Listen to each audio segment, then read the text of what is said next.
Hello student, आप सबका स्वागत है फिर से एक नए वीडियो। तो इस वीडियो में हम बात करने वाले हैं 12वीं क्लास के भौतिक शास्त्र के पेपर के बारे में, जो आपका पेपर होने वाला है। तो इस पेपर में हम सारे के सारे प्रश्न बताने वाला हूं जो आपकी पेपर की दृष्टि से बहुत ही इंपॉर्टेंट होने वाले हैं। तो सारे के सारे प्रश्न मैं इसमें बताने वाला हूँ विथ आंसर के साथ। तो वीडियो को आपको पूरा का पूरा लगता है देखते रहना है। सारे के सारे प्रश्न आपको यहाँ पर सॉल्व कराए जाएंगे। जो भी प्रश्न इंपॉर्टेंट हो सारे के सारे प्रश्न आपको बताए जाएंगे और इन सब का PDF भी आपको मिल जाएगा, जो आपको वीडियो के लास्ट में बता दिया जाएगा कि इसका PDF कहाँ पर मिलने वाला। तो वीडियो को पूरा का पूरा लास्ट देखते रहना। चैनल पर पहले, और चैनल को आपको यहाँ पर सब्सक्राइब कर लेना है। तो यहाँ पे आप देख सकते हैं आपके सामने पेपर का कोड है, ये आपके सामने यहाँ पे रोल नंबर है, ये आपका यहाँ पर सेट हो जाएगा। इससे इसकी सेट और भी मैं करा दूंगा, उस सबके सब आपको इस चैनल पर मिल जाएंगे। इसलिए आपको चैनल को सब्सक्राइब कर लेना है।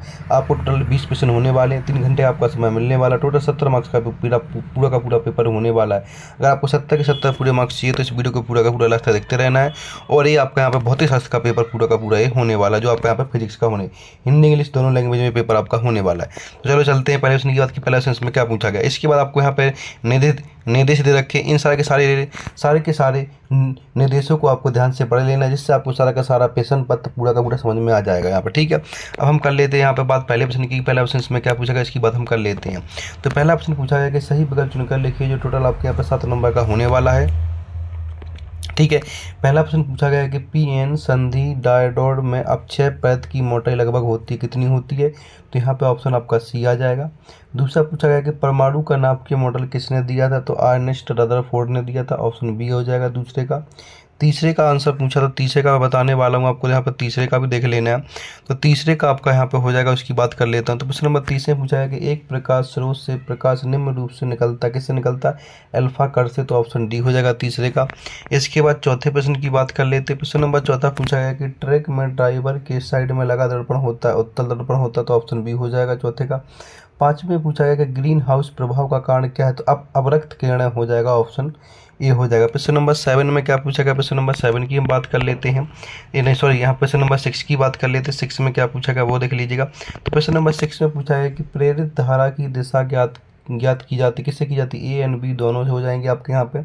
इसके बाद 7 में पूछा गया एक गतिमान आवेश उत्पन्न होता है। तो आपको यहाँ पे ऑप्शन C हो जाएगा, विद्युत एवं चुंबकीय क्षेत्र दोनों से होता है। तो इस तरह से आपके पूरे के पूरे सही विकल्प हो जाते हैं। इनको आपको यहाँ पर ध्यान से अच्छे से याद कर लेना है, जो आपके पेपर की दृष्टि से बहुत ही इंपॉर्टेंट होने वाले हैं। अब हम यहाँ पे बात कर लेते हैं नेक्स्ट क्वेश्चन क्या पूछेगा उसकी बात कर लेते हैं। तो नेक्स्ट क्वेश्चन पूछा गया कि रिक्त स्थानों की पूर्ति कीजिए, जो आपके यहाँ पर टोटल 6 से 7 नंबर के रिक्त स्थान पूछे जाने वाले हैं। कितने के आपके यहाँ पर 7 नंबर के रिक्त स्थान पूछे गए। तो सारे के सारे रिक्त स्थानों की हम यहाँ पे बात करें, इसको आपको यहाँ पे अच्छे से देख लेना। तो चलो चलते हैं, पहला ऑप्शन क्या पूछेगा उसकी हम यहाँ पे बात कर लेते हैं। तो पहला ऑप्शन पूछा गया कि सभी गेट 10 संख्याओं पर आधारित, तो किस पे होते हैं, बाइनरी संख्याओं पर आधारित। तो पहले में आपको यहाँ पे बाइनरी लिख देना। दूसरा पूछा गया कि प्रकाश विद्युत प्रभाव में प्रकाश ऊर्जा का डैश ऊर्जा में हस्तांतरण होता है, किसमें होता है, विद्युत ऊर्जा में। तो दूसरे में विद्युत भर देना है। तीसरे में पूछा गया कि एक स्वस्थ नेत्र के लिए स्पष्ट दृष्टि की न्यूनतम दूरी क्या होती है। तो यहाँ पे आपको तीसरे में भर देना 25 सेंटीमीटर होती है। चौथा पूछा गया कि विद्युत स्फुलिंग के निकट डैश की गंध निकलती है, ओजोन की। तो यहाँ पर चौथे में ओजोन भर देना आपको। पाँचवें पूछा है कि उच्चीय ट्रांसफार्मर की प्राथमिकता कुंडली में फेरों की संख्या द्वितीयक की तुलना में डैश कम है। तो यहाँ पे क्या हो जाएगी, यहाँ पे आपको कम भर देना है। छठा पूछा है कि विद्युत परिपथ में वोल्ट मीटर को डैश में जोड़ते हैं, किसमें, समांतर श्रेणी में जोड़ते हैं। 7 पूछा है किसी विलगित निकाय का आवेश सदैव डैश रहता, संरक्षित रहता। तो यहाँ पर संरक्षित है। इस तरह से आपको यहाँ पर रिक्त स्थान पूरे के पूरे भर लेने हैं, जो आपकी पेपर की दृष्टि से बहुत ही इंपॉर्टेंट होने वाले। इस तरह सारे के सारे प्रश्न सॉल्व कराए जाएंगे विद आंसर के साथ। बस आपको यहाँ पर वीडियो में बना रहना है। अब हम कर लेते हैं नेक्स्ट क्वेश्चन की बात। तो नेक्स्ट क्वेश्चन में क्या पूछा उसकी बात कर लेते हैं। नेक्स्ट क्वेश्चन पूछा गया आपसे यहाँ पे प्रश्न नंबर 30, जिससे पूछा गया कि सही जोड़ी बनाकर लिखिए, जो टोटल आपकी 7 नंबर की यहाँ पे होने वाली है। तो पहली पूछी गई कि बाबर श्रेणी किससे है। तो बाबर श्रेणी आपकी यहाँ पे आ जाएगी, क्या से, दृश्य क्षेत्र से आ जाएगी, D से। बीटा कण आपका आ जाएगा यहाँ पे E से, न्यूटन से। इसके बाद रेडियो तरंग आपकी यहाँ पे आ जाएगी किससे, रेडियो तरंग आपकी आ जाएगी G से, जिसमें लिखा है दोलित विद्युत परिपथ। इसके बाद स्नेनल का नियम क्या है, चौथा आपका आ जाएगा प्रकाश का अपवर्तन। इसके बाद दृश्य प्रकाश क्या हो जाएगा, ये आपका न्यूटन हो जाएगा। घातीय प्रतिघात क्या हो जाएगा, घातीय प्रतिघात आपका 6 ए हो जाएगा सी। इसके बाद साइमन आपका 7, विद्युत एफ। तो इस तरह से आपको पूरी की पूरी मैचिंग मिला लेनी जो आपकी पेपर की दृष्टि से बहुत ही इंपॉर्टेंट है। तो इस तरह के सारे क्वेश्चन कराए जाएंगे, आपको यहाँ पर मैचिंग का स्क्रीनशॉट ले लेना जो आपके पेपर की दृष्टि से बहुत ही इंपॉर्टेंट होने वाला। अब हम बात कर लेते हैं क्वेश्चन नंबर नेक्स्ट। तो क्वेश्चन नंबर नेक्स्ट में पूछा गया कि एक वाक्य या एक शब्द में उत्तर देना, जो टोटल आपके यहाँ पर 7 नंबर के पूछे गए। तो क्वेश्चन नंबर चौथा है, ठीक है। चौथे वाले प्रश्न को आपको ध्यान से देख लें जो आपके पेपर की दृष्टि से बहुत ही इंपॉर्टेंट होने। तो पहला पूछा है कि अर्धचालक का वर्जित ऊर्जा अंतराल कितना होता है। तो यहाँ पे आपको लिख देना है 1 EC। तो यहाँ पे 1 EC पहले में लिख देना। दूसरा पूछा गया रीडबर्ग नियतांक का मान बताइए। तो 1.1 मल्टीप्लाई 10⁻7 मीटर माइनस 1 पावर। तो इस तरह से आपको यहाँ पर दूसरे में लिख देना। तीसरा पूछा गया किसी फोर्टेन से समृद्ध डी ब्रेगली तरंग दैर्घ्य बताइए। तो 0.01 नैनोमीटर होती है। तो यहाँ पे आपको तीसरे में लिख देना। चौथा पूछा गया कि अवतल दर्पण का एक प्रयोग लिखिए। जो अवतल दर्पण उसका एक प्रयोग क्या होगा, दाढ़ी बनाने में। तो यहाँ पर चौथे में दाढ़ी बनाने में लिख देना है। इसके बाद प्रश्न नंबर 5 पूछा है कि लेंज का नियम किस नियम के अनुकूल है। तो यहाँ पे लिख देना आपको ऊर्जा संरक्षण के अनुकूल है।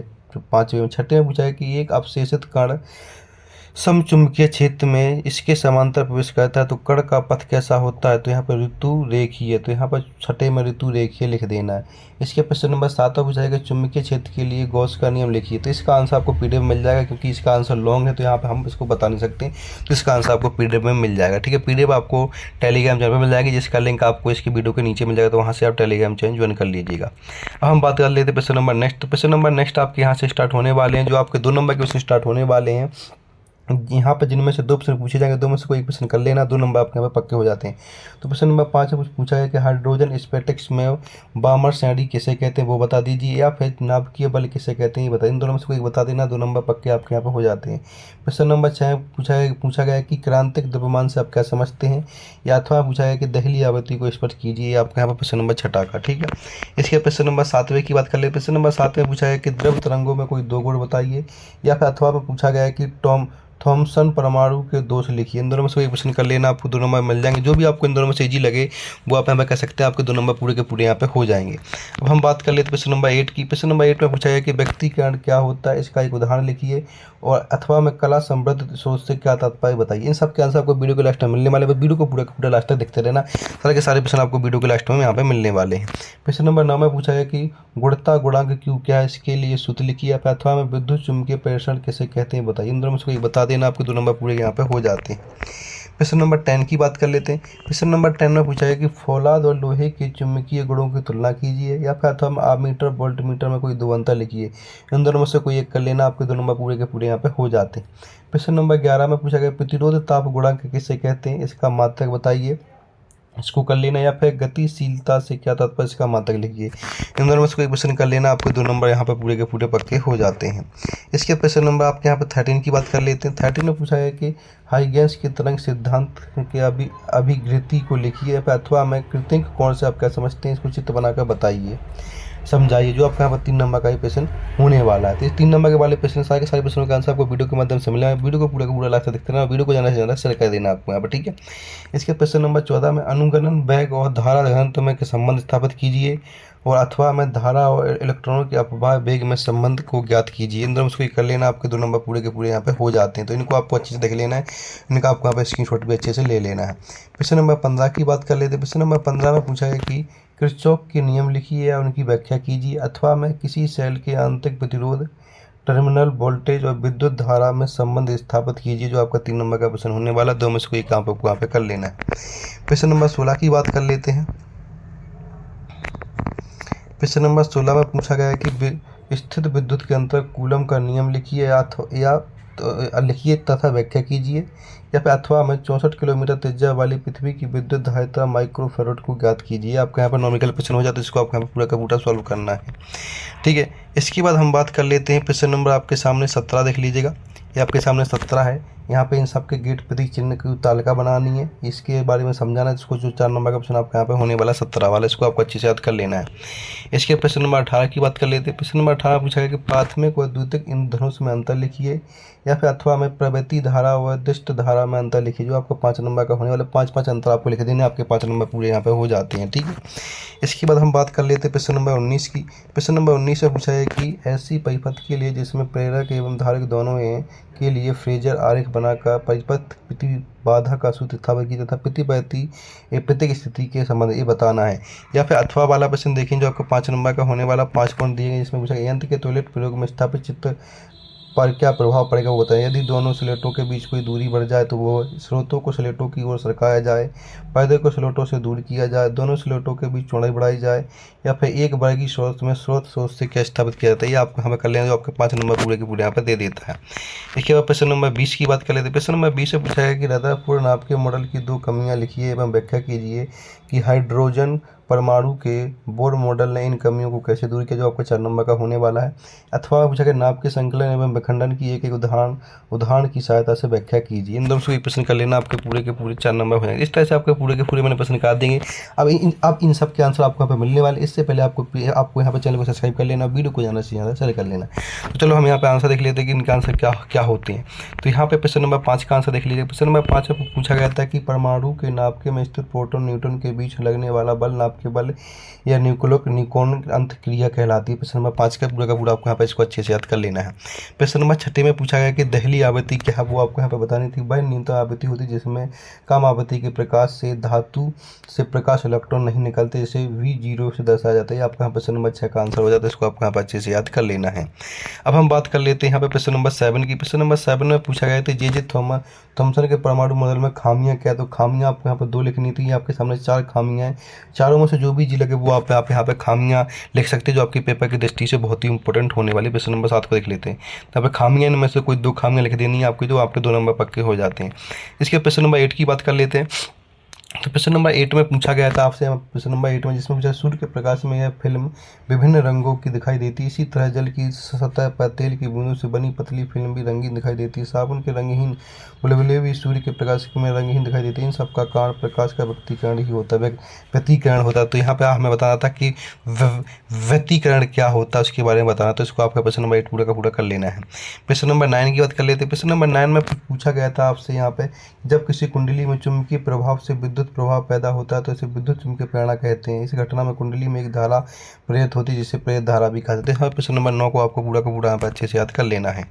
इसके बाद प्रश्न नंबर 10 की बात कर लेते हैं। प्रश्न नंबर 10 में पूछा गया था कि आमीटर और वोल्ट मीटर में कोई 2 अंतर लिखना है। तो यहाँ पे अंतर दे रखे हैं, इनमें से कोई 2 अंतर आपको लिख लेने, जो आपके पेपर की दृष्टि से बहुत ही इंपॉर्टेंट। 2 नंबर आपके पूरे के पूरे यहाँ पे पक्के हो जाते हैं। तो इनको आपको यहाँ पर अच्छे से याद कर लेना है।